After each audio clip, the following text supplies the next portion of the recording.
Boa noite. Nós hoje estamos aqui começando mais um Folha Rural com a presença do senhor Assuero Doca Veronês, médico veterinário formado na USP, presidente da Federação de Agricultura e Pecuária do Estado do Acre, produtor rural, presidente do SEBRAE agora também e líder do Fórum Empresarial. Seja muito bem-vindo. Muito obrigado, Kilson. Obrigado pela oportunidade, parabéns para vocês pela iniciativa, isso é muito bom. A gente precisa de gente que divulga um pouco o que a gente faz, né? E a gente sempre apanha muito, precisamos ter oportunidade de nos defender e de mostrar efetivamente tudo que a gente faz de positivo, né? Do sucesso que é o agronegócio hoje no Brasil, e no Acre não é diferente. Mas a gente precisa saber se comunicar com a sociedade, especialmente a sociedade urbana, né, que precisa conhecer um pouco mais e resistir mais às tendências de crítica ao agronegócio, né? O agronegócio é fundamental para todos nós, essa questão de segurança alimentar, e isso a gente tem que estar focado, porque o mundo cresce, a população cresce, a renda aumenta e o consumo de alimentos cada vez maior. E eu acho que ninguém melhor aqui para a gente falar sobre o desenvolvimento do Acre do que você. Eu sou grato por você ter aceitado o convite. De antemão, já quero te agradecer. E para me ajudar nessa batalha, meu amigo Pablo Pimenta, mais conhecido como Zé Tofofo. Seja muito bem-vindo. Muito obrigado. Mais uma vez aqui é uma honra para mim estar compondo essa mesa. Um grande homem, né? Que eu fui buscar saber, né? A gente tem que saber com quem a gente está se sentando. É uma gratidão imensa poder ter o senhor aqui sentado com a gente, sabendo de quantas tarefas o senhor tem para cumprir aí e para estar trabalhando, não só para o agronegócio, mas todos os trabalhos pessoais também, e está tirando esse tempo para dividir toda a experiência do senhor com a gente. Seja bem-vindo. Obrigado, Pablo. Parabéns pela opção que você fez de vir para o Acre, né? Muito obrigado. Você estava me contando que você está aqui recentemente, né? E isso é bom, o Acre precisa de gente, né, para ajudar a desenvolver esse estado, né? Nós passamos, às vezes, por uma parte mais complicada da economia do Acre, e que se sustenta hoje basicamente em recursos públicos e do agronegócio. Esse é o nosso negócio, né? Então, isso às vezes cria determinados desestímulos quando a economia não avança. Às vezes há uma tendência até de jovens acrianos indo embora, né? A gente tem visto esse fluxo de retorno de jovens para estados do sul-sudeste, até do nordeste, mas nós precisamos de gente aqui para tocar aquilo que nós já fizemos para trás, mas que nós estamos na saída do brete, né? Agora nós estamos, é a juventude que manda. É isso aí. Assuero, para começar, eu quero te fazer uma pergunta.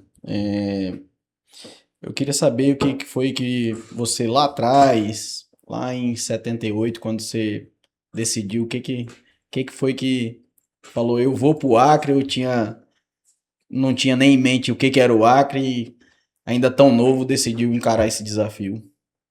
Pois é, eu me formei em 77 lá na USP como médico veterinário e me formei num sábado e casei no outro. E fui morar em Ribeirão Preto. Aí comecei a mexer com a clínica e tal, mas o olhar era voltado aqui para cá. O meu sogro já tinha vindo para cá, mas a gente vivia aquele momento de explosão de ocupação da Amazônia, né, com aqueles lemas todos, né, de integrar para não entregar e etc. Quer dizer, havia toda a abertura da Transamazônica, havia uma corrida para a Amazônia, e essa corrida era estimulada pelo governo federal, né, com programas, com recursos muito baratos, programas como Proterra, Polo Amazônia, tal, que despejaram dinheiro aqui na época a juros muito baixos. Então era um momento de empolgação até. A pecuária, ela tinha um lema ou um entendimento de que a pecuária só se fazia em terras de cultura. Terra de cultura significava, lá para o pessoal do sul-sudeste, significava terra fértil e terra, portanto, terra para ser fértil tinha que ter mato em cima. Então abriu o oeste de São Paulo, a região de Prudente e tal. Depois foram para o Paraná, o oeste do Paraná, de onde nasceu Londrina, etc., aquelas cidades, tudo daquela região do Paraná. Acabada a mata dali, foram para o Mato Grosso do Sul. E ali foi outra abertura do Mato Grosso do Sul. Ainda não era, aliás, não tinha Mato Grosso do Sul, era tudo Mato Grosso, era só um estado. Mas quando chegou na parte mais do meio do Mato Grosso ali, de Cuiabá, subindo um pouquinho Rondonópolis e tal, o nortão do Mato Grosso era um mundão perdido. Não tinha infraestrutura, não tinha estrada, não tinha nem cidade, era um vazio demográfico imenso. Então, os documentos das terras também não eram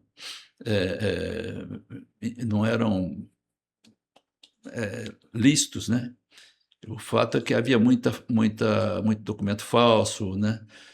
Então, o pessoal falou, para onde nós vamos?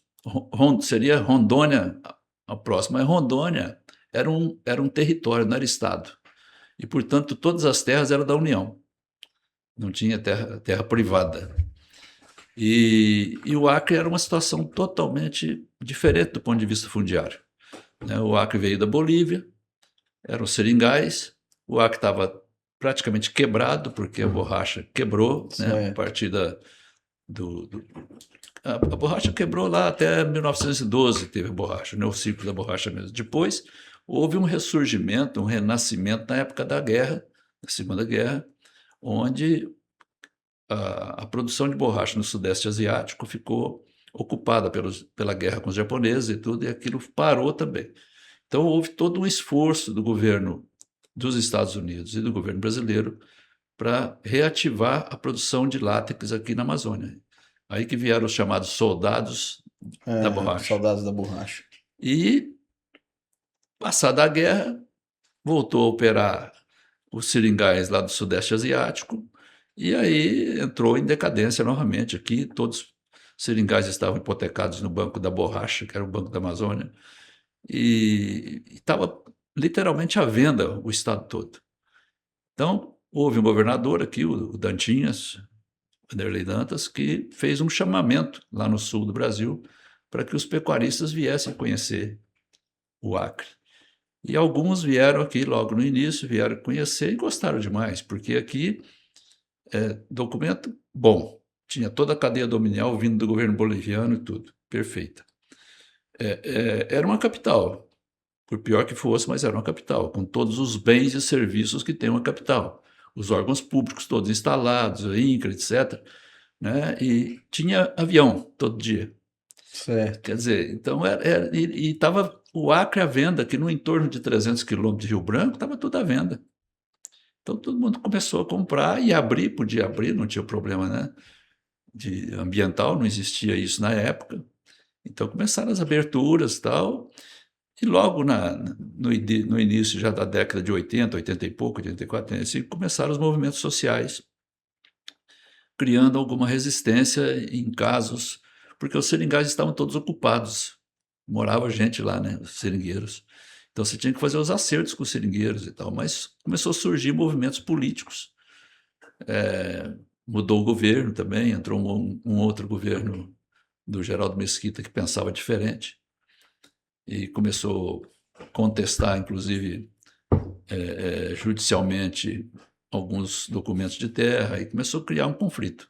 Esse conflito foi crescendo e acabou desaguando na morte de Chico Mendes, e isso criou todo um problema em torno do Acre que acabou nos deixando para trás na área de desenvolvimento. Começou a criar uma série de dificuldades para o avanço da atividade pecuária. E isso veio vindo de lá para cá e não parou mais. Né? Certo. Chegou nisso que vocês estão vendo hoje. Mas a minha vinda para lá, especificamente, ela era decorrente exatamente desse movimento que havia no Brasil, de pessoas especialmente de Mato Grosso, São Paulo, Paraná, Rio Grande do Sul, que vieram para o Acre para buscar uma nova vida. As terras eram muito baratas, era uma oportunidade. Eu estava lá em Ribeirão, mas falei, aqui em Ribeirão eu vou trabalhar de veterinário, no máximo aqui eu vou ter um sítiozinho e tal, né? E aqui era um mundo aberto para se fazer. E eu ainda trabalhava no Banco do Brasil. Aí eu vim Certo. pelo banco, ainda trabalhei um pouco no banco aqui, para depois poder sair e exercer a atividade pecuária. E se falando assim, do jeito que o senhor falou, né? Veio, estava tudo aberto, estava disponível para crescimento, então estava tudo esperando. Mas qual foi o maior desafio de vir para a região da Amazônia? Qual é o maior desafio que o senhor enxergou depois que o senhor chegou aqui? A diferença era muito grande, né? Das carências eram muito grandes, né? Para você ter uma ideia, de Cuiabá para cá, que é 2.000 quilômetros, era estrada de terra, Chão. chão. Chegava na época das chuvas, aquilo virava um atoleiro só, quer dizer, as coisas não chegavam aqui, começava a desabastecer, faltava gasolina, faltava gás, faltava comida, né? Os supermercados ficavam tudo desabastecidos, né? Então faltava energia, né? Porque começava a faltar óleo diesel, faltava energia. Então era muito diferente, né? Era com muita carência mesmo, né? Esse pessoal aqui que abriu essas fazendas hoje aí na margem da BR-317, aqui da 364 aqui para Sena Madureira, né? Porque para Sena não tinha nada. Mas aqui era um atoleiro só, né? O pessoal sofria muito, muito difícil. Tivemos que nos adaptar a isso Muita tudo. chuva também, Então né? foi um enfrentamento heróico, né? De gente obstinada a fazer as coisas, a construir, né? Uma propriedade aqui da Amazônia, né? Com uma incerteza muito grande, né? De mercado e tudo mais. Quer dizer, nós já passamos dificuldade muito grande aqui. Hoje é bem diferente. Uma acessibilidade ficou mais. E duas perguntas numa só. Tem quanto tempo que o senhor está no Acre? Eu estou no Acre desde 78, né? Então, 80, 22, Quase mais 25, né? 47. 47 anos. Nesses 47 anos, o que mudou no homem Assuero? Ficou velho. Mas a minha vida foi um aprendizado, né? Eu sempre fui muito curioso para tudo que eu mexo, eu vou a fundo tal, e a minha vida mudou completamente, né? Eu tinha perspectiva não tinha expectativa de ser um líder sindical, um líder classista, eu não tinha expectativa de ter uma propriedade como eu tenho, né? Não tinha. Mas eu fui buscar isso, né? Acreditei no futuro, acreditei no esforço, nas possibilidades que o momento te oferece, né? Então, isso tudo fez grandes mudanças, claro. A gente foi constituindo família, né? Embora minha família seja pequena, mas está tudo em torno de mim, meu filho trabalha comigo na fazenda. Então, foi tudo realizado ao longo desses anos todos, e eu acho que quando eu olho para trás, eu olho com um certo orgulho do que eu consegui fazer. Que massa. Bom demais isso aí. E O senhor tem 2 filhos, né? O Leandro e a Laura. Laura, né? É. Certo. E ele falou um negócio aqui que eu acho que é um dos pontos que toca muito, que é acreditar. Sem acreditar, acho que a gente não chega em lugar nenhum. Se não acreditar no potencial que tem, nas oportunidades que tem. E uma das situações que eu vim pro Acre foi por acreditar. Acreditar em oportunidades, acreditar em desenvolvimento, em crescimento, acreditar no Acre em si, que é um estado que eu já conheço há mais de 10 anos. E assim, tá escutando isso do senhor, mais uma vez é uma que eu falo, Motivação, uma né? motivação, é uma bagagem é um pouco que eu pego para colocar na minha bagagem, para que eu possa continuar trilhando esse caminho aqui nesse estado maravilhoso que eu amo de paixão. Diz que o sucesso é o cruzamento do conhecimento com a oportunidade. E isso passa na vida de todo mundo. Todos têm um momento que passa uma oportunidade. Se você estiver preparado para pegar, aquilo é que vai te levar ao sucesso. Então, você tem que estar atento para esse momento, né? O momento da oportunidade cruzar com o conhecimento que você tem, que você adquiriu, né? Certo. Acho que isso é importante. Eu já peguei isso aí pra mim. Guarde mais um, eu vou anotar mais uma. Asuelo, se a gente fizer uma comparação do Acre de 90 para cá, a gente sabe que teve um avanço que mudou muita coisa. Mas tem algo ainda daquela época que tu acha que ficou preso ou não tem nada que diz assim, alguma coisa ainda é similar com aquele Acre de 90?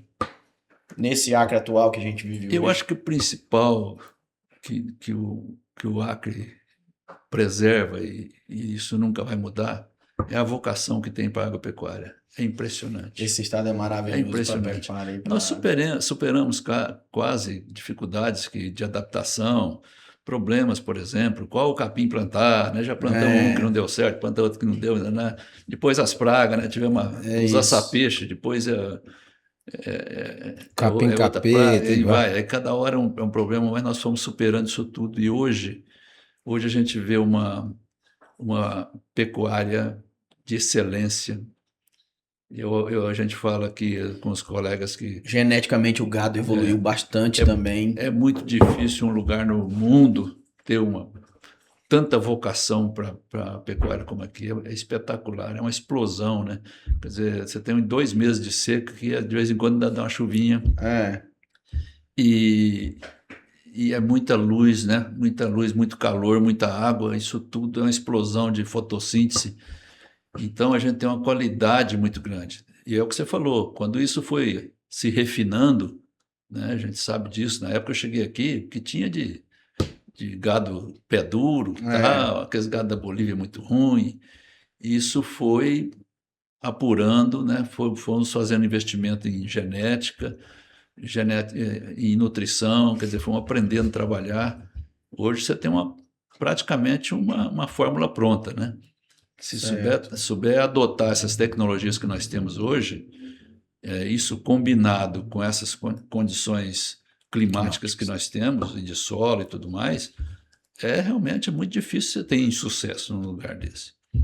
O que eu lamento é que tiraram de vocês, jovens, a possibilidade de fazer o que eu fiz: comprar um pedaço de mato e fazer uma fazenda. Certo. Hoje você não pode fazer isso com os jovens, porque era normal naquela época. Os mais velhos pegavam um filho, compravam uma fazenda aqui, ficava aqui. Depois ele comprava um mato e falava para o filho, vai abrir. E ele ia abrir outra fazenda mais longe, mas vai lá com sacrifício, vai lutar e abrir tua fazenda.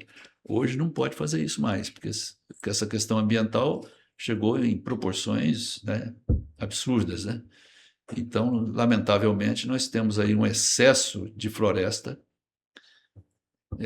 Quem ouve eu falar isso, às vezes fica assim, horrorizado de ouvir falar quando fala em excesso de floresta, mas essa é a realidade. Um estado com 15% só desmatado, fica difícil você É muito viabilizar. pouco. É Fica muito muito pouco. pouco. Então, você não cria escala de produção.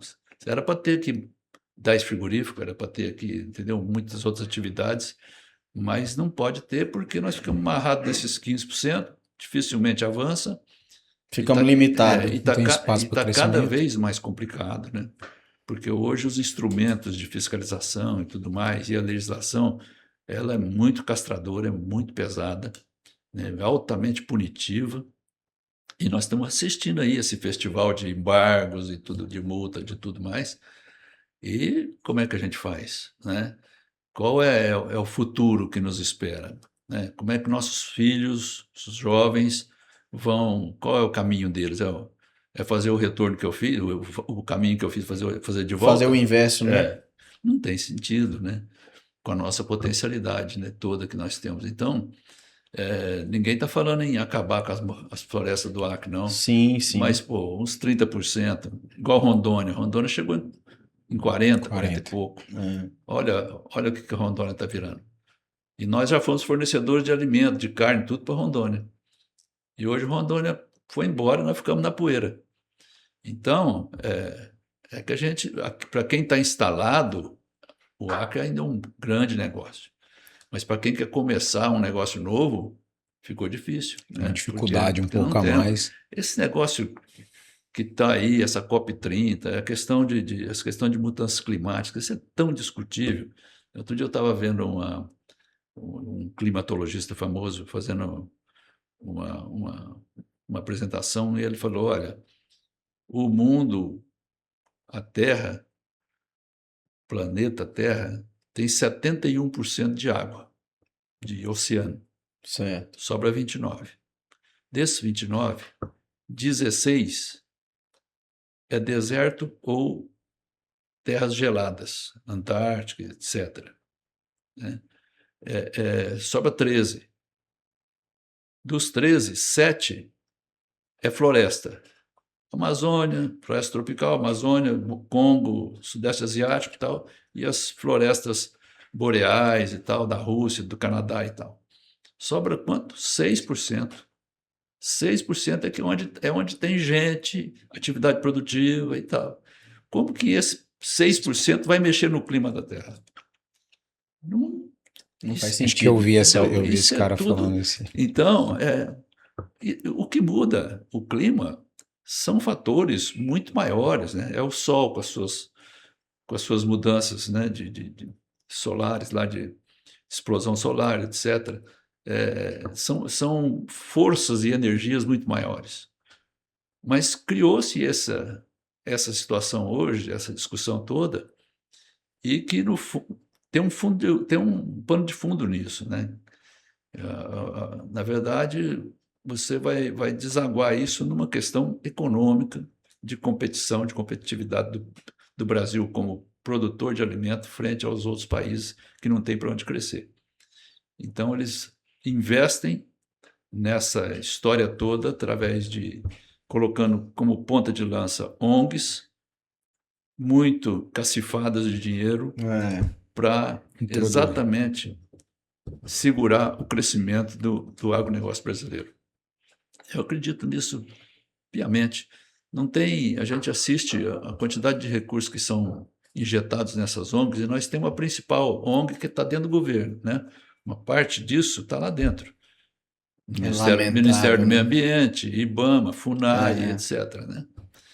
E através deles vem recursos para essas ONGs que vão fazer a ação deles lá na ponta, penalizando todo mundo que quer crescer, quer trabalhar e tal. E a gente vê os absurdos disso, que é o caso da expulsão de pequenos produtores já instalados em lugares na Amazônia há muitos anos, criaram família, de repente os valores se invertem, né? Rapaz, passam a ser criminosos quem de fato não é. Exatamente.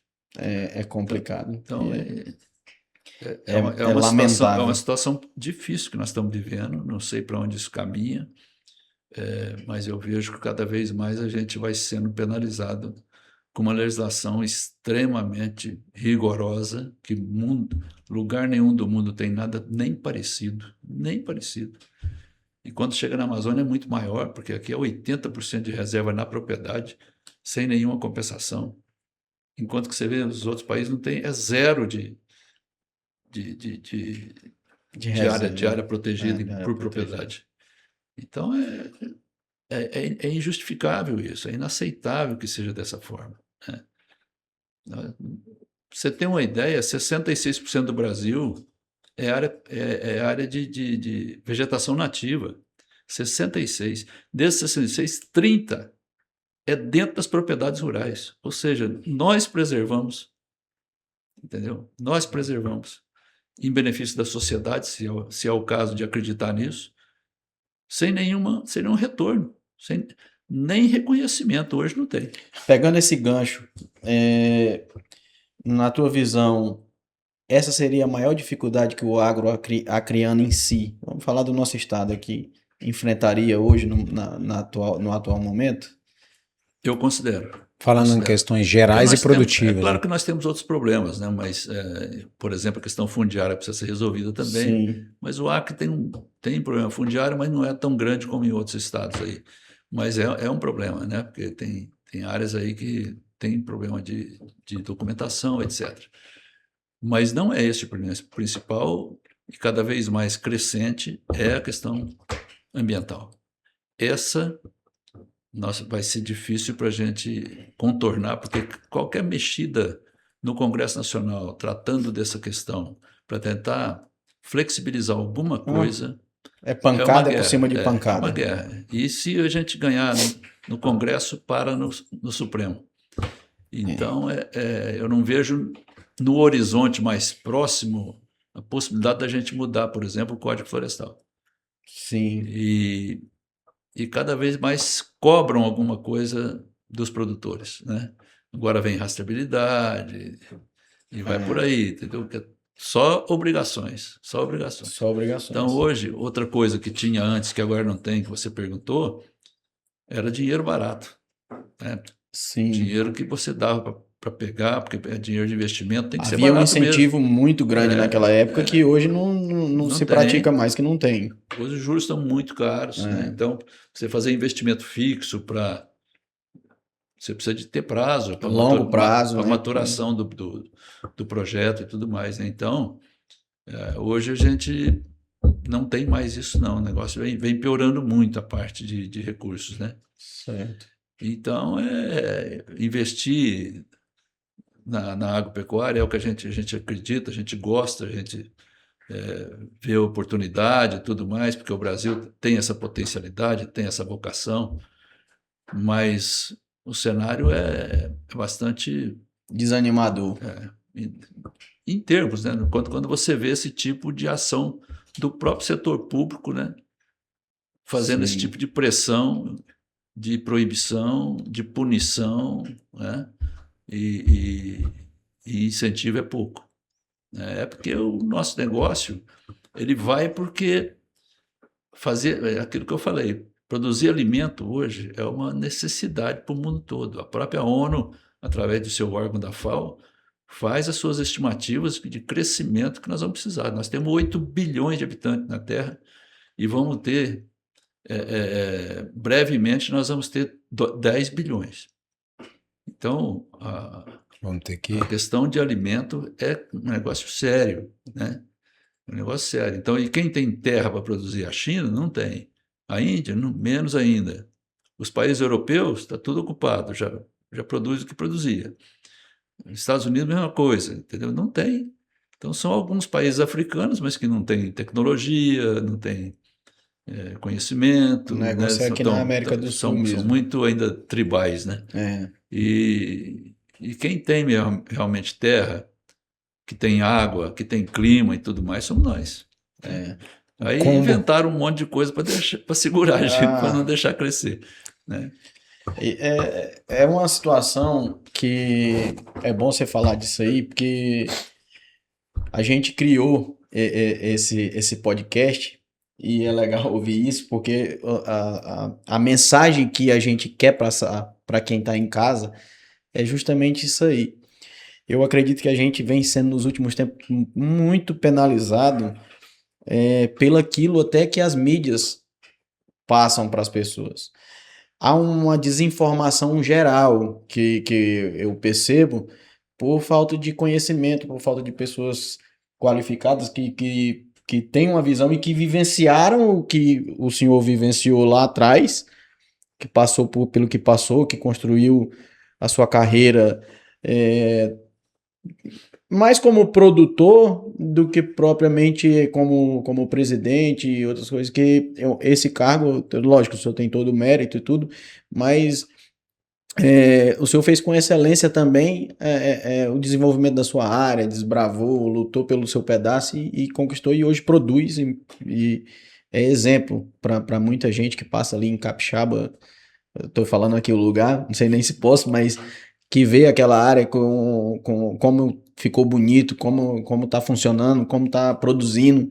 Então isso aí motiva, para mim que sou do setor, a gente tem o maior prazer de ver terras produtivas, de ver a coisa andar, funcionar. E quando parte para esse lado que trava, e quando a gente vê essas pessoas que trabalham, que produzem, que sustentam sua família, que lutaram, que a gente conhece a história, ser visto pelas pessoas como criminoso por falta de desinformação, que, perdão assim, se eu estou sendo radical em falar criminoso, mas eu acho que a mensagem que hoje em dia é transmitida para as pessoas é essa: o produtor rural ele passou a inverteu a coisa, passou a ser bandido.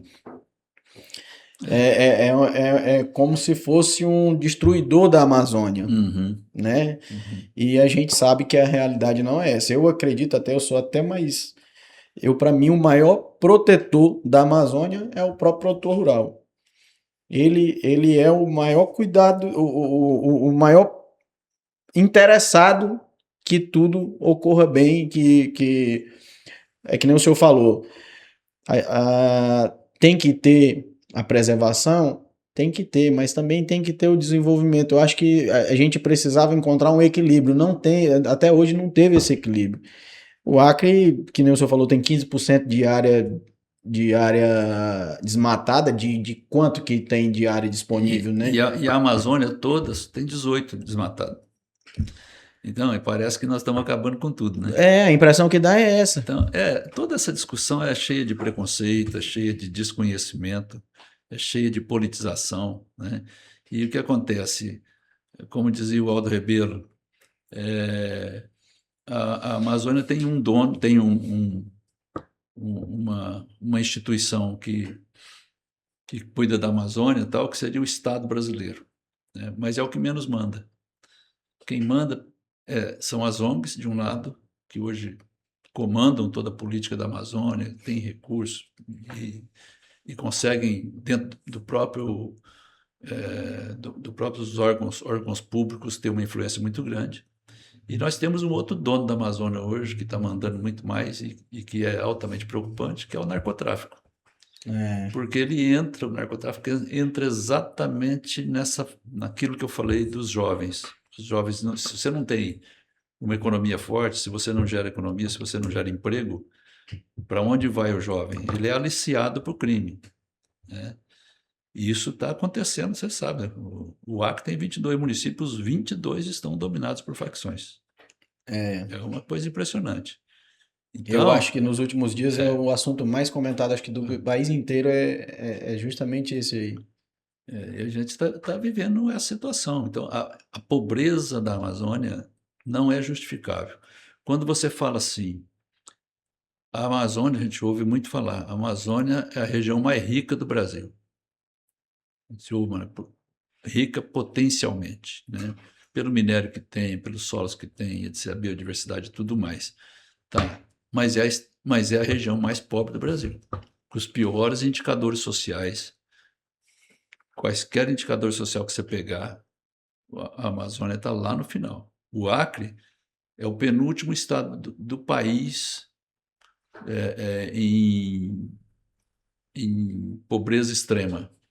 É o que tem mais, está lá na rabeira. E como é que você vai desenvolver o estado do Acre? Qual a potencialidade que tem o Acre?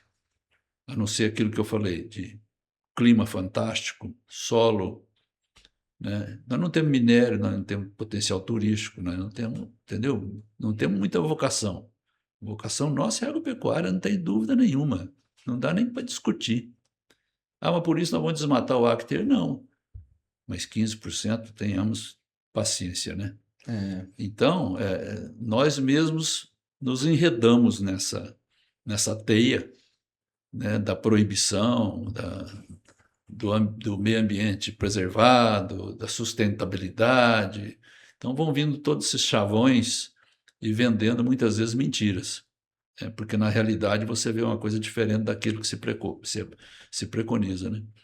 Então é lamentável que isso aconteça. Agora, eu não perco a esperança, né? Eu acho que o futuro, muitas vezes, você estuda, as nações passam por fases muito difíceis, né?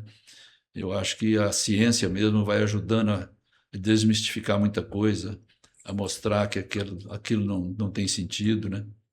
Não faz muito tempo a gente falava em gases do efeito do ozônio, né? Que é os gases de ozônio, né? Do efeito estufa, né? Hoje já ninguém fala mais nisso, né?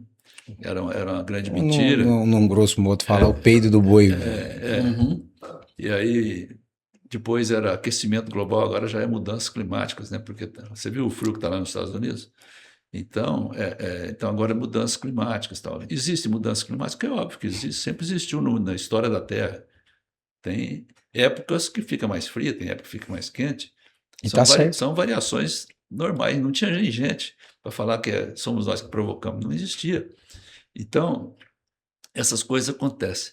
Existe um chavão que se fala, né, que é o efeito CNN. CNN porque a CNN, se acontece um terremoto lá no Afeganistão, daí 5 minutos está na rede.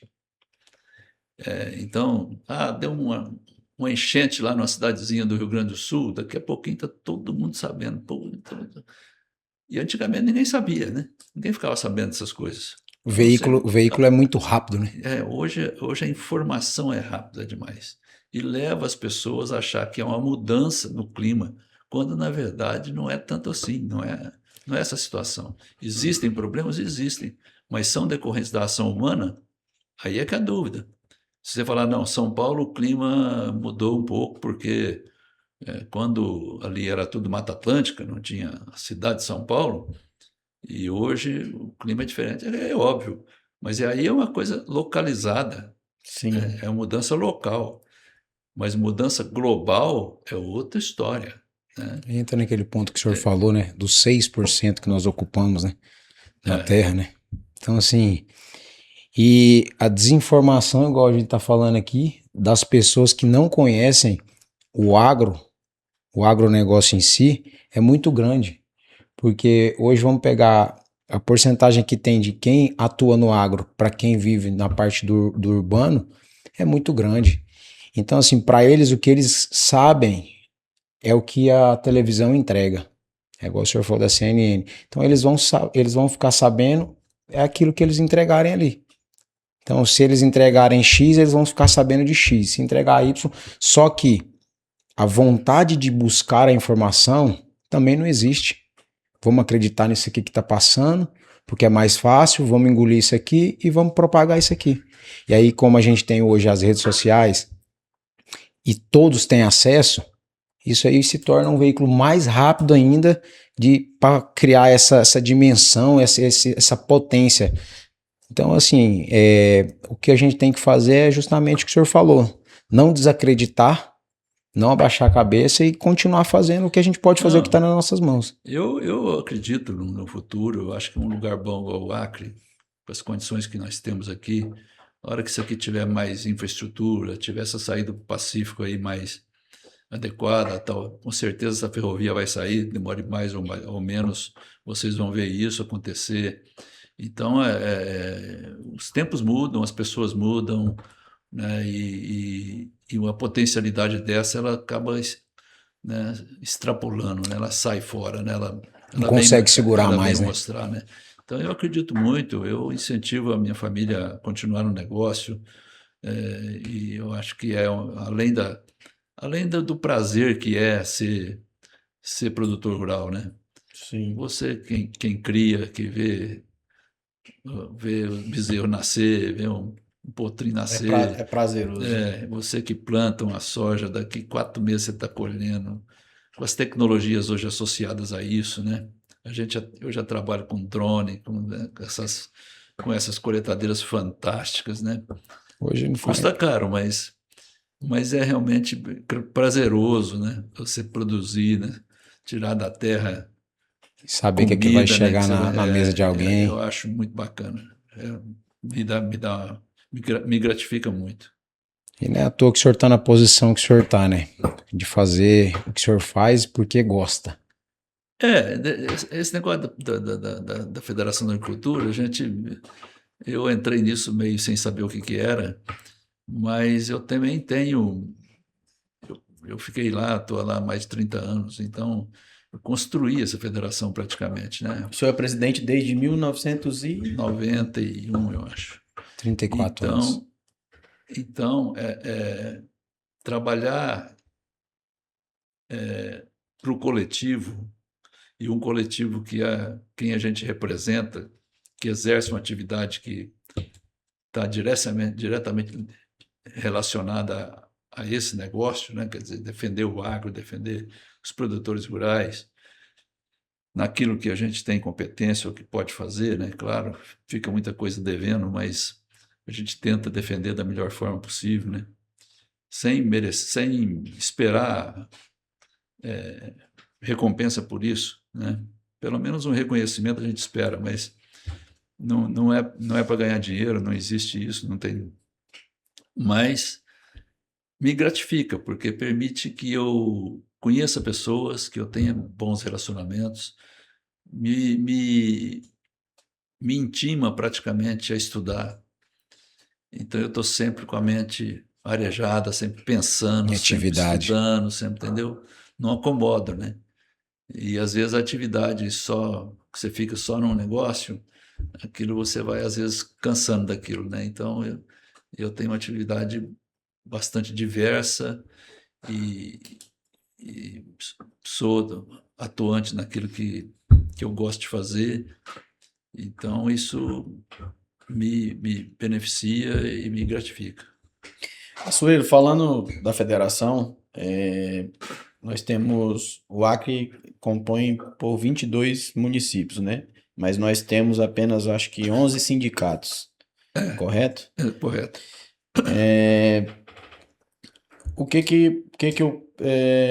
Você poderia falar para a gente da importância desses 11 sindicatos e quais são eles, que agora eu não me recordo, assim, se você também não precisa nem lembrar de todos, eu sei que são alguns, mas você já deve saber, eles já Sim, tem na sei. ponta já na mão aí, já sabe quais são. Sim. O nosso sistema sindical é um sistema criado lá por Getúlio Vargas ainda, está dentro da CLT. Então nós temos dois sistemas que a gente chama piramidais. Você tem os proprietários rurais, né, e dos trabalhadores rurais. Dos proprietários rurais, nós temos lá na ponta a CNA, Confederação lá em Brasília. Sim. Abaixo dela, as federações. Então, tem 27 federações, uma em cada estado. E depois, na base, nós temos os municípios, os sindicatos municipais. Nós temos 11, e não nos 22, porque alguns são muito pequenos, ainda não compensa você criar lá em Jordão, Taumaturgo, Porto Volta, não compensa. Então, nós temos em 11. Os 11 são, começando por Rio Branco, Sena Madureira, indo por Juruá, Sena Madureira, Feijó, Tarauacá. Depois para cá, Senador Guilmar, Capixaba, Aquelândia, Plasticastro, Chapuri, Brasileia. Esses são os 11. Então, os sindicatos que dão sustentação à federação. Sim. Né? Então, esse é o nosso sistema de representação. O proprietário tem que ser proprietário para ser do nosso sistema, da CNA, FAIAC, tem que ter acima de 2 módulos rurais, 2 módulos fiscais, mais ou menos 200 hectares. Ou então pode ter menos, desde que tenha empregado registrado. E o outro sistema é o sistema dos trabalhadores, que é a CONTAG nacional, a FETACRE aqui, Certo. E o Sindicato dos Trabalhadores Rurais. Não sei quantos que eles têm. Então, são os dois sistemas que se contrapõem e que dão suporte, dão apoio ao proprietário e ao trabalhador. É assim que funciona. A CNA só como é que é? Agora fugiu da memória. A sigla representa o que mesmo? Ela é a Confederação Nacional da Agricultura, agora mudou, agora é CNA Brasil, Confederação da Agricultura do Brasil. Confederação da Agricultura do Brasil. E o senhor também... Pode falar. E o senhor também faz parte de mais 2 presidências, certo? Sim.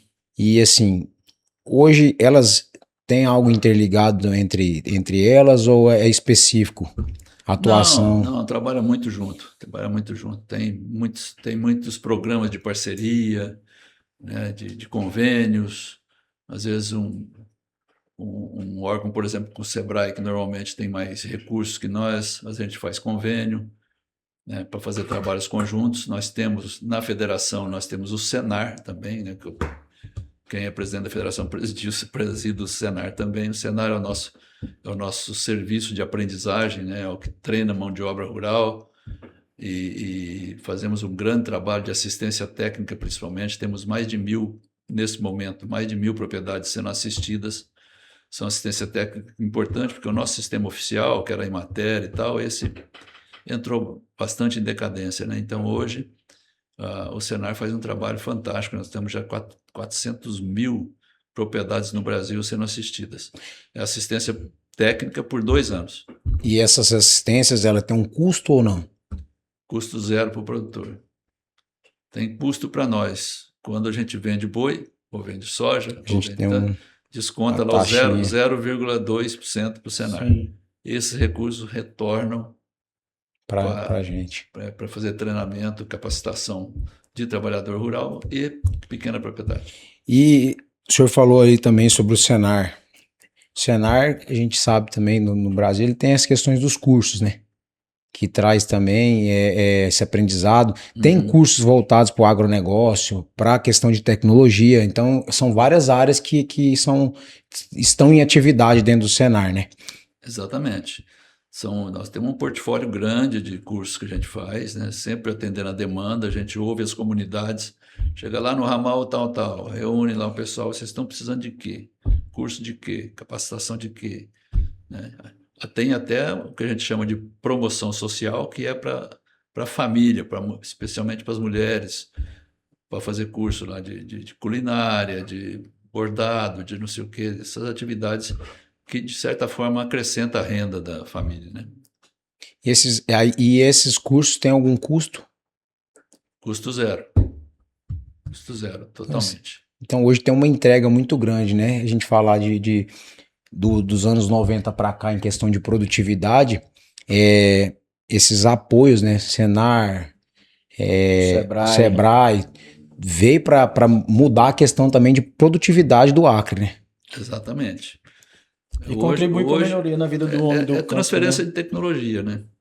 É você pegar alguém que está trabalhando na idade da pedra e levar para ele conhecimento, né? Para que ele produza melhor, para que ele, né, produza um produto mais qualificado, que entre melhor no mercado. Tem uma série de vantagens, né? A gente fala muito sobre tecnologia hoje em dia e tem muitas pessoas que são ainda resistentes a se entregar à tecnologia, mas ela veio para facilitar, para otimizar questão de tempo, qualidade de produto, entrega de serviço. Não tem jeito de você não ficar fora das tecnologias. Não tem jeito, né? O avanço é grande demais, né? E é impressionante como é rápida a mudança, né? Você usa uma máquina sofisticada agora esse ano, o ano que vem ela já vem é igual o carro, né? Já vem com mais inovações, algumas, né? alterações, com mais avanço, é interessante isso, é muito bom. Passoeiro, a gente falou aqui bastante sobre questão de desmatamento e de área que a gente tem pouca área produtiva. Esse seria o principal gargalo para poder destravar o potencial econômico do Acre? Eu não diria que é o principal, não, mas é um bem expressivo, né? Eu acho que a expansão, o que aconteceu? Você deve perceber isso bem. Antigamente, ninguém abatia novilha. E hoje a quantidade de novilha que é abatida. Por quê? Porque não tem espaço. O Acre está cheio. É verdade. Entendeu? Então, o abate de fêmeas já superou de macho faz muito tempo. Então, essas novilhas eram para povoar novas pastagens, né, de derrubada, tarará. Isso acabou. Então, elas estão indo para onde? Para o abate. Assim mesmo cresce o rebanho, porque cresce mais as pastagens, melhoram, né, a genética melhora, então você vai aumentando, né? Mas realmente ficamos estacionados, né? Quando a gente tinha aquilo que eu falei, né, já tinha um rebanho maior que Rondônia. Rondônia hoje tem 18 milhões, nós temos 5. Né? Mas Rondônia porque desmatou 40%. Aí planta 600, 700 mil de soja, aí vai por aí. Intensificação. Então, nós ficamos espremidos aqui, né, com terras altamente propícias para fazer ou pastagem ou agricultura, mas que estamos limitados, né? Eu falo que o pessoal às vezes me critica quando eu falo esse tipo de coisa, mas quando se fala de você tem que preservar a floresta e, né, o que desmatou tá bom, não sei o quê. Mas a verdade é quando você precisa da área, o que nós precisamos do solo para usar esse solo, nós temos que retirar a floresta. As duas coisas não convivem no mesmo espaço, né? A floresta está em cima da terra que a gente precisa dela para produzir. Então Certo. não tem como você, não, vamos produzir, mas sem tirar a floresta, não tem jeito. Eles inventam essas coisas, não, que tem bioeconomia, que não sei o quê, vão plantar. Aí o pessoal, não, agora é o café, porque o café está certo, eu concordo que o café está mostrando uma boa opção aqui para a gente. Mas aí falar, como já ouvi falar, não, o café não agride a floresta, o café é amigo da floresta. Amigo como? Você planta café no meio da floresta? Não, você tem que desmatar para plantar café, né? Então, cria-se mitos em torno dessas coisas, né? Quando a gente sabe que Na prática não é na isso. prática, entendeu? Você retirar uma parte da floresta, principalmente nas áreas mais vocacionadas, você poderia até fazer um zoneamento hoje Sim. mais detalhado, tudo para usar mais um pouco dessas áreas, né? E não ficar com um limite burro de 80% de reserva. Isso é uma coisa sem sentido nenhum, né? 80% de reserva, né? Então, você pega no sul, sudeste, é o contrário, né? Mas aqui para nós, nós já temos uma limitação de uso da terra, de uso do solo enorme, né? 80% de reserva. Mas vai desmatar os 20%? Vê se você consegue. Mas Hoje a pressão é tão grande que você, para conseguir uma licença para desmatar os 20%, é muito difícil. É. e para esses próximos anos, o que o senhor acha que poderia vir de inovação para que a gente pudesse aumentar a produtividade aqui no Acre? Olha, o acesso a tecnologias é sempre o caminho para você aumentar a produtividade, né? A ciência é aliada do produtor e está sempre inovando, sempre apresentando coisas novas. Você pega, por exemplo, na soja. Todo ano tem uma semente nova, né? Um herbicida novo, um inseticida novo e etc. Então, tem que estar atento a isso, né? Ter técnico competente para te auxiliar e você poder evoluir. Se eu planto lá soja e colho 70 sacos, como o preço não melhora, eu tenho que ganhar na produtividade. Eu tenho que passar de 70 para 80. Para fazer isso, eu preciso de conhecimento, preciso de assistência técnica adequada, preciso usar insumos modernos. Então, a saída é por aí, quer dizer, você tem que aumentar a produtividade. Se você aumenta 10 sacos por hectare, 10 sacos a 120 dá R$ 1.200. É o que a pecuária dá. E eu estou falando só de crescer isso aí. Então, nós precisamos estar atentos a essa questão, né? E tentar resolver os problemas políticos, né? O país, do jeito que vai hoje, com a economia apresentando uma possibilidade complicada para o ano que vem, né? Que os grandes economistas estão aí falando, trazendo a preocupação com a questão fiscal do país, um governo que só pensa em arrecadar e não diminui a despesa, cada vez gastando mais. Isso lá na frente vai ter consequência, né? Então, se fosse um país com uma situação diferente, os juros não estariam nessa altura, porque o juros é para segurar a inflação. Então, eles ficam querendo segurar a inflação, porque o processo inflacionário atinge diretamente a questão política. Então, eles precisam segurar e vai segurar nos juros. Lá, a Selic de 15, o diabo. Então, nós precisamos, na verdade, de mudar de governo. Nós estamos montados numa Ferrari, mas com entrada de ar, né? O motor dela bateu tem tempo. Então, a gente tem que esperar que isso aconteça, está mobilizado para isso, está trabalhando para isso. Vamos para cima. Açoeiro, qual que seria a verdade, na tua visão, que o Brasil precisa entender sobre o produtor rural?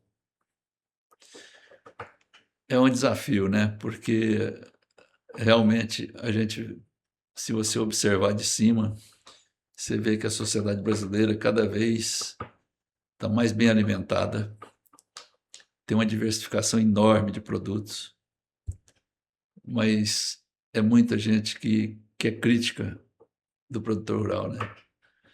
É uma coisa que você não... Chicote estrala toda hora. E é uma coisa que você não vê em outros países, né? Você não vê em outros países.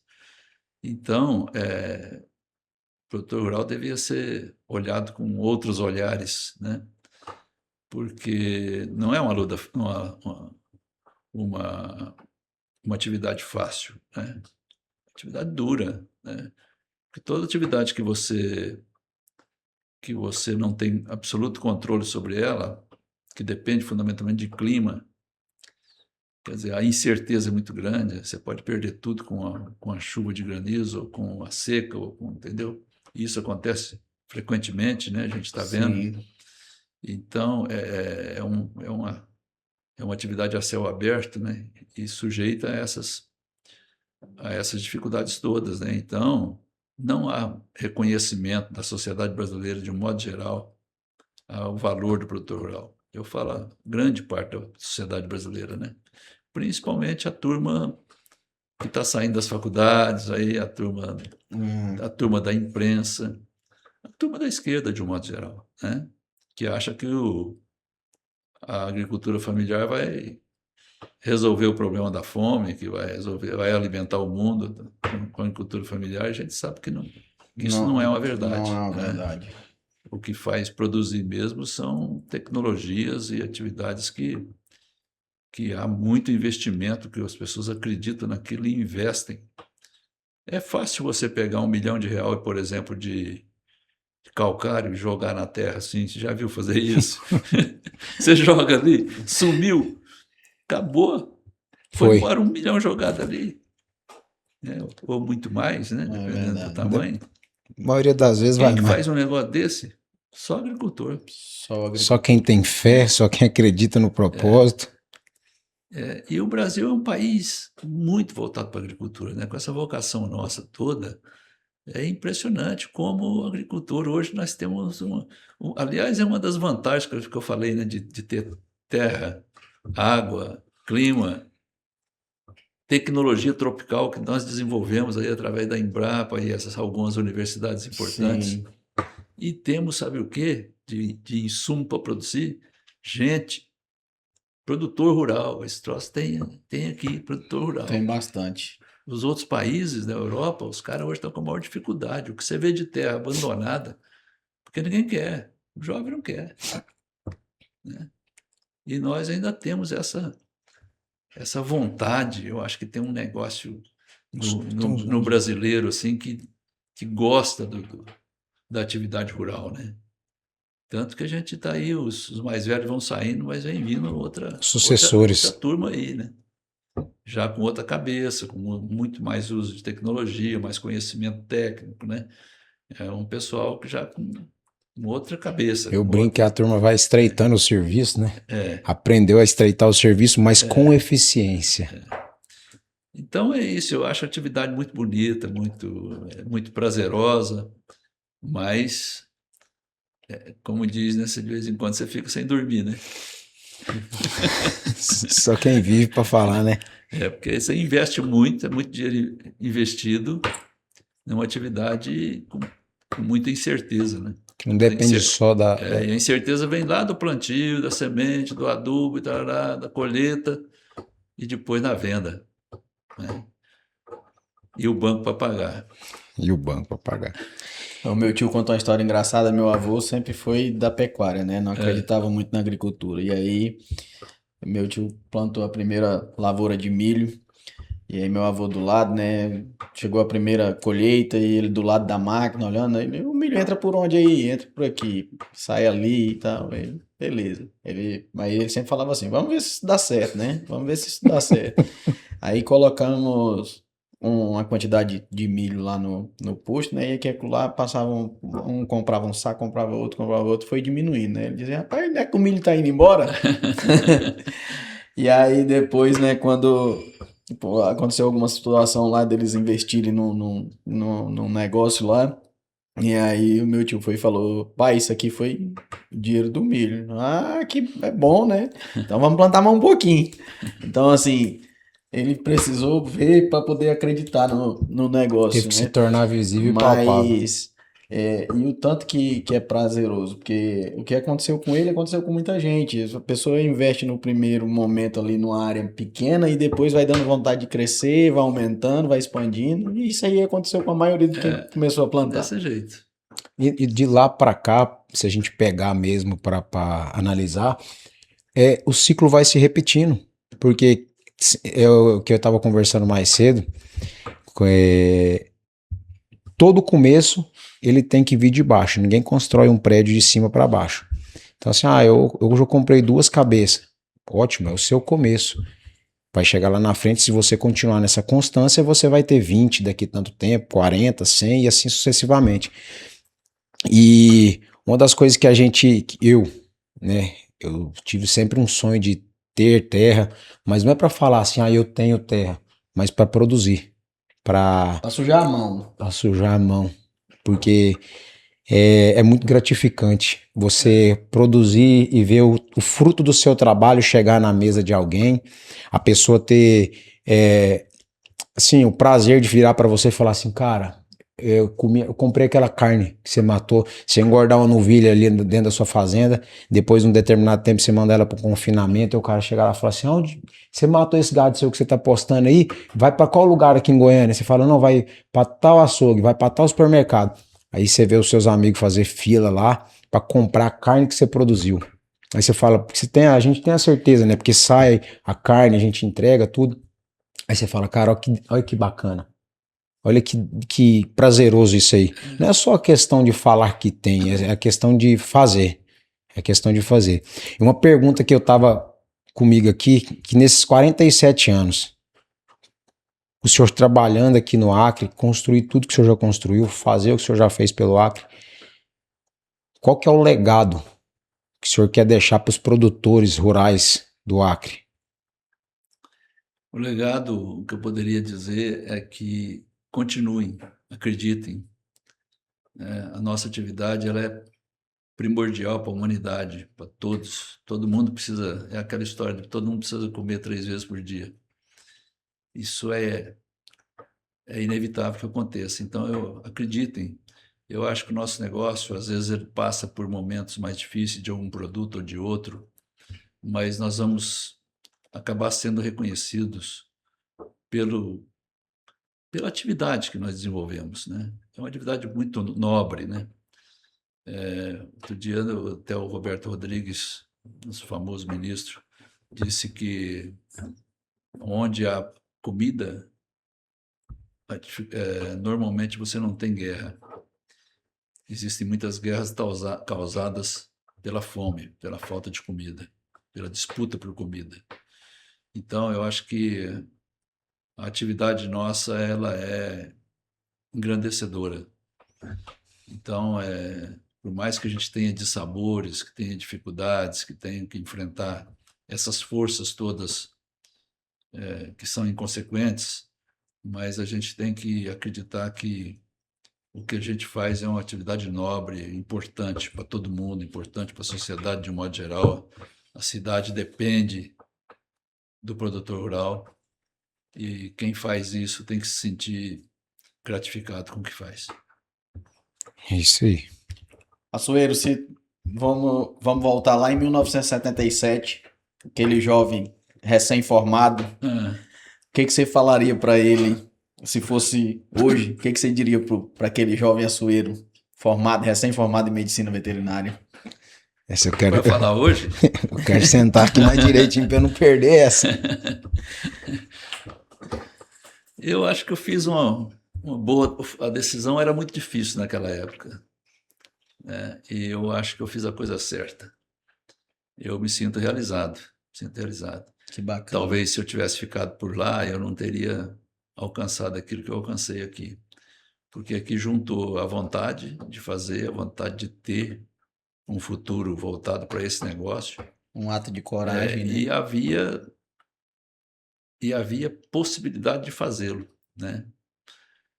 Desde que eu enfrentasse todas as dificuldades que seriam colocadas na minha frente. Então, eu acho que eu fiz a coisa certa me sinto muito gratificado e lisonjeado com isso. Não tenho nenhum arrependimento de ter tomado uma decisão difícil naquela época e ter vindo para o Acre. O Acre é hoje minha terra, considera o meu lugar. Já recebeu o título de cidadão acreano, né? Pois é.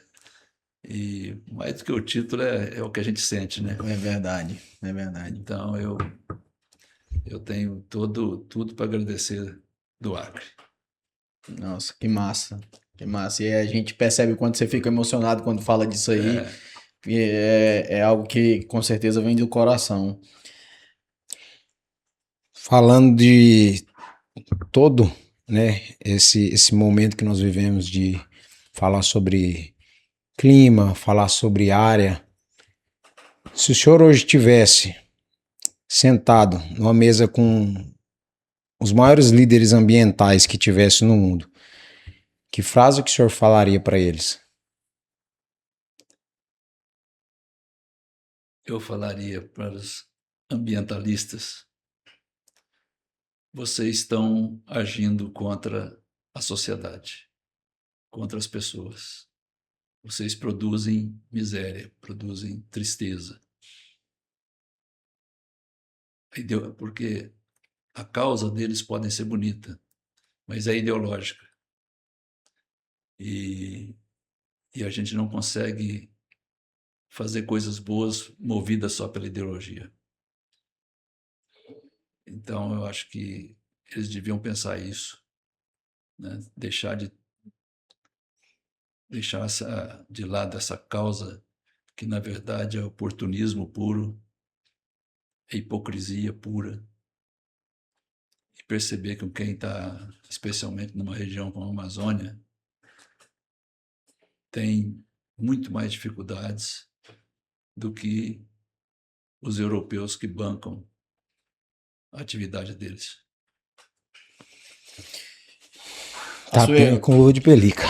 Para encerrar aqui, o papo foi maravilhoso e assim, mas ainda tem uma última pergunta e até para você ter a oportunidade de vender um pouco o seu peixe também, o que você acredita que pode vir de melhor ainda para o nosso estado, para o agronegócio, e o que o Assuero, presidente da federação, do Senado, do Sebrae, pode contribuir para esse avanço? Olha, eu acho que a gente tem que continuar trabalhando, resolvendo as coisas ponto a ponto, as dificuldades que tem. Acreditar que a política possa ajudar ao desenvolvimento do Estado, ou seja, chega de momentos políticos muito negativos, né, de notícia ruim.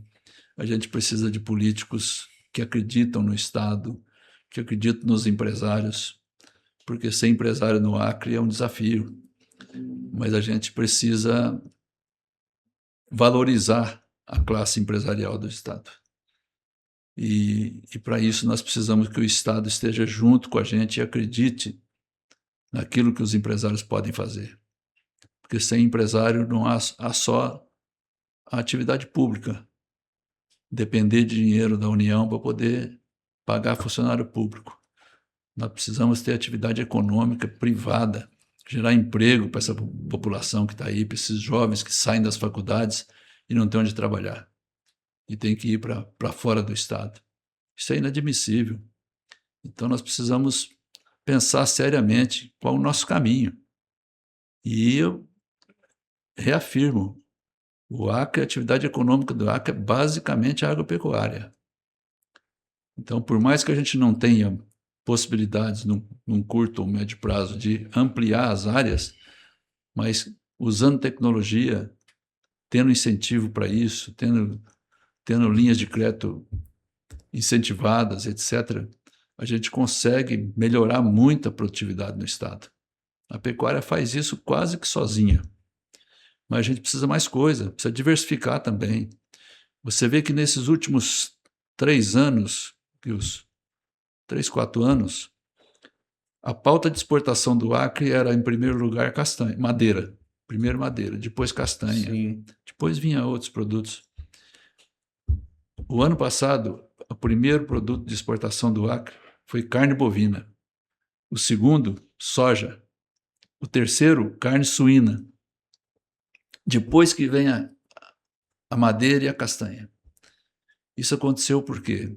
Porque nós passamos a acreditar, né, e desenvolver atividades, né, como essas que alcançaram o mercado externo. Estou falando de exportação para fora do Brasil, Sim. né, para o exterior. Então, isso mostra, nós crescemos, o PIB do Acre cresceu o ano passado, a agropecuária cresceu 14,7%. Foi o maior crescimento do país, do Brasil, percentualmente. Mas quando você olha esse número sobre de quanto nós crescemos, qual é a participação nossa do PIB nacional, é 0,2%. Então, cresceu muito porque partiu de uma base muito baixa. Né? Sim. Mas é um sinal de que a gente está avançando. Está avançando, especialmente na pecuária, na soja. A soja parou um pouco porque os preços caíram muito, mas isso não vai ficar assim, isso vai mudar, entendeu? Então nós temos que acreditar naquilo que nós temos vocação. Você vê o café vindo aí, daqui a algum tempo nós vamos ter bastante café para exportar. Então temos que acreditar, não ficar acreditando em coisas que não dão retorno nenhum. Por conta da questão ambiental, nós ficamos limitados em avançar sobre a floresta. Tudo bem, fizeram a lei porque teve força política para fazer essa lei. Mas não venha querer falar para a gente que a floresta vai resolver o problema econômico do Acre, que não vai. Nunca resolveu, né? Esse modelo extrativista. Não vai resolver, nunca... entendeu? Aquilo ali não vira nada. Os produtos da floresta, você não tem escala de produção. Então é uma rendinha aí para as comunidades e tal, mas isso não vai resolver o problema econômico do Estado. Nós precisamos avançar com conhecimento, com tecnologia, com crédito acessível, né, com infraestrutura que precisa ser feita, porque sem infraestrutura você não avança. Você pega, por exemplo, se eu tiver que falar para o atual governador ou para o próximo governador qual que é a principal prioridade, eu falo, ramal, meu amigo. Sem ramal, como é que o cara vai tirar uma soja? Não tem como escoar a produção. 5 quilômetros, 3 quilômetros para dentro. Tem ponte. Então, o Estado precisa de infraestrutura. É uma vergonha essa estrada até Cruzeiro do Sul. Você gasta 11 horas, 12 horas para ir em Cruzeiro do Sul.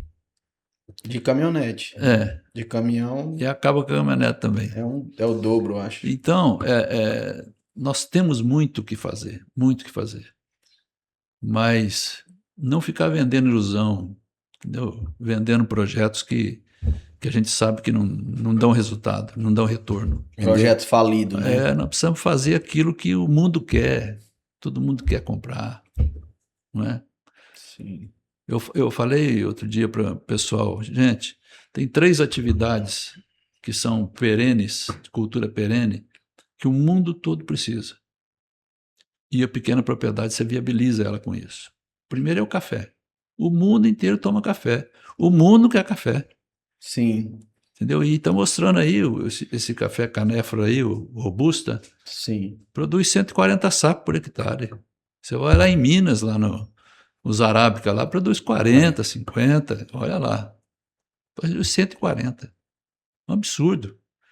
Segunda cultura que o mundo todo quer, cacau. O mundo come chocolate. É verdade. Em todo canto. Entendeu? Eu fui ano passado à Suíça, é a terra do chocolate, né? A Bélgica também. Mas é impressionante, né? A variedade é fantástico. O mundo precisa de chocolate. Então é outra cultura E nós temos um... Não, E e eu eu te diria, numa renda que pode ser gerada numa área, às vezes, não tão grande, né? Nós vamos falar de não, pequenos cara, produtores que o plantam pequeno isso aí. produtor planta 1 hectare, 2 hectares, mas bem feito, com tecnologia, com Aumentar a produtividade. com irrigação, entendeu? Você muda esse cenário de pobreza rural que a gente Isso. assiste aí, entendeu? Ficamos batendo aí com leite, com não sei o que, uma dificuldade danada, né? É, Então a cultura perene é mais tranquila para o cara trabalhar, mas tem que ter a variedade certa, assistência técnica de um modo geral, né? sim. Orientação técnica. Mas eu acho que é uma... E diria até uma terceira, que essa ainda depende um pouco de desenvolvimento genético e tal, que é o açaí. O mundo quer esse negócio de açaí. É verdade. E nós temos ele aqui. Só que o extrativismo não dá conta de atender a demanda.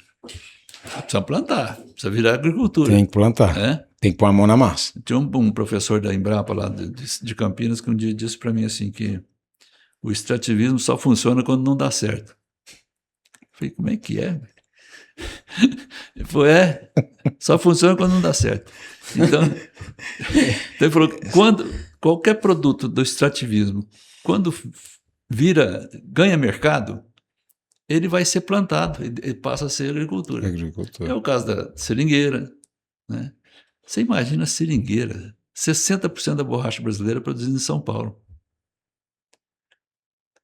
99,5% da borracha brasileira é produzida fora da Amazônia. É uma hipocrisia, né? E aí você pega Guaraná, você pega pupunha, não sei o que, tudo está lá em São Paulo, Espírito Santo, Minas Gerais e tal, entendeu? Mas o produto florestal, quando você descobre uma variedade lá que produz algum coquinho lá, como diz o povo, se ganhar mercado, ele deixa de ser extrativismo. Já vira... Só funciona se virar culturas, né, permanentes, culturas plantadas. Sim. Porque na floresta você não tem escala de produção. Você planta uma árvore aqui, a outra lá não sei onde, né? Isso não vira negócio, né? Então, é importante a gente pensar nisso, quer dizer, quais os produtos que o Acre vai plantar e que vai dar retorno, que tem mercado, né? Que avança por todo lado do mundo, são esses produtos. Fora aquilo que já faz, que são as commodities, né? É a soja, o milho, é a carne suína, é a carne bovina. Olha como é que aumentou esse ano o consumo de carne bovina. Sim. A China comprando metade do que o Brasil exporta, a China compra. Os países asiáticos agora também. Pois é, esses países nem comia carne bovina. E tem todo um processo também para fazer o abate desse gado também, né? E assim, a gente vai vendo as plantas que também vão se adaptando a isso para entregar uma carne de qualidade para esses países, né? O Brasil é uma máquina de produção. E o ano que vem tem muita carne aí para comer, porque tem a Copa e tem a eleição. Então... o povo vendendo, nós produzindo carne e o povo cevada, né? É isso aí. Seu Pablinho, faça as suas considerações finais. A conversa aqui com o nosso açoueiro tá tão boa que não dá vontade nem de parar, mas nós estamos chegando próximo ao final do nosso tempo no canal. O que você pode dizer para o açoueiro? O que você pode falar aí para a turma que está ouvindo? Acho que se eu tirasse mais uns 3, 4 dias para ficar com ele, ia ser bom. Que eu acho que é o segundo que a gente faz, né? Mas eu, por gostar muito de falar, hoje eu fiquei mais na calada aqui, assistindo, escutando muito, porque é uma motivação muito grande para mim saber dessa história que o senhor tem trilhado aqui no Acre. E para mim é uma satisfação estar podendo dividir esses momentos aqui, essas horas ao seu lado aqui, ao lado do Kilson também, que me recebeu aqui no Acre de braços abertos, de uma amizade que já vinha de anos atrás. Muito obrigado pelo tempo do senhor. Parabéns pelo trabalho que o senhor vem fazendo, não só pelo estado do Acre, mas também pelos produtores, pelo exemplo que o senhor tem sido aí para os produtores rurais. E Só agradecer a Deus, né, pela oportunidade de estar aqui, estar com vocês dividindo esse momento maravilhoso, que a gente possa se encontrar mais vezes aí. Eu espero que vocês gostem bastante desse bate-papo que a gente teve com esse homem aqui. Açoeiro, a câmera é sua. Você pode fazer suas considerações e mandar um recado para quem tá assistindo. Não, eu só quero agradecer a oportunidade, mais um espaço aqui para a gente bater um papo, né? Não tinha preparado nada, não conhecia como é que era o jogo aqui, mas gostei demais, foi um bate-papo muito agradável. E para encerrar, eu só gostaria de dizer, Kilson, que se eu eventualmente sou um exemplo de produtor, não acredito que seja, eu estou longe de algumas coisas, mas eu lembro que exemplo mesmo é do teu avô. Esse fez uma trajetória fantástica. Obrigado. Aí o coração não aguenta. Esse deixou um legado fantástico. Eu conheci. Muito obrigado. Eu conheci ele tirando aquele leitinho ali na Missões e vendendo e comprando o boi do Wilson Barbosa. Ele era comprador de boi e tirava um leite. E virou Um dia eu vou trazer. Fez um império. Um dia eu vou trazer meu pai aqui para contar a história ainda aqui das aventuras e deles andando numa combizinha vendendo leite. Eu quero me preparar para esse momento. Hoje eu estava até conversando com o Zé aqui, eu falei, eu preciso uma hora trazer meu pai ou então o tio Celso para eles contarem aqui, mas eu tenho que me preparar porque a história é comprida e em alguns momentos vai querer dar vontade de chorar. Ali trabalhava, viu? Fazer um combo, o que o senhor acha? Trazer os dois logo, já põe. Tá bom, gente. Muito obrigado. Sucesso para vocês. Espero Muito obrigado. Tenha vida longa aí o podcast de vocês. Açoeiro, eu que agradeço. Assim que eu liguei para você de primeira mão já aceitou o convite e eu fico feliz. Estou até um pouco emocionado pelas palavras em relação ao meu avô. Quando eu falo um pouquinho dele, acabo que vem a lembrança da saudade, né, também. E é muito gratificante ouvir, principalmente de você, o reconhecimento, né? Porque a gente, enquanto família, a gente sabe o valor que tinha, né? E quanto ele significava. Mas quando a gente vê o que ele contribuiu para as outras pessoas e o quanto ele também faz falta para as outras pessoas, isso é maravilhoso, né? A gente ouvir, eu fico grato por isso. E eu quero te dizer que você é exemplo, sim, tanto de produtor rural como um cara que está à frente há tanto tempo na frente da federação, é porque ele é muito competente, porque ele tem know-how para representar a gente. E eu acredito sim que nós estamos muito bem representados por você. A gente sabe que está vindo aí um processo de eleição daqui a algum tempo. Eu te desejo boa sorte, que você possa continuar aí. E vida que segue, vamos torcer para que o nosso estado venha se desenvolver. A gente sabe que esse é o desejo seu, é o desejo meu, é o do Pablo que acabou de chegar, né? E a gente espera, enquanto produtor rural, enquanto acriano, que isso aqui venha virar uma potência, né? Essa é a esperança que a gente tem. Exatamente. Então, eu te agradeço mais uma vez por você ter aceitado o convite, ter participado para a gente do seu conhecimento, que você tem de mais de sobra. Eu espero até poder, numa outra oportunidade, a gente vir aqui falar também de outros assuntos, porque o tempo é curto, né? E é isso. Muito obrigado. E quem sabe numa próxima a gente já faz uma outra, a gente traz o vice-presidente aqui também, o Edivan, trazer ele para fazer um bate-papo aqui. É bom, conta muita história. Aquele ali tem história. Tem. Beleza, muito obrigado. Obrigado.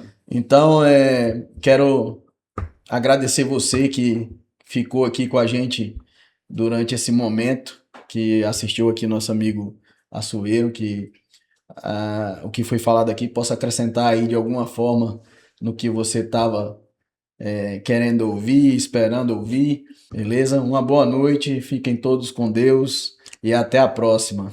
E é isso aí. Se inscreva no nosso canal, curta, compartilha, comente e vamos embora pra cima. Um abraço, gente. Fica com Deus. Só vamos.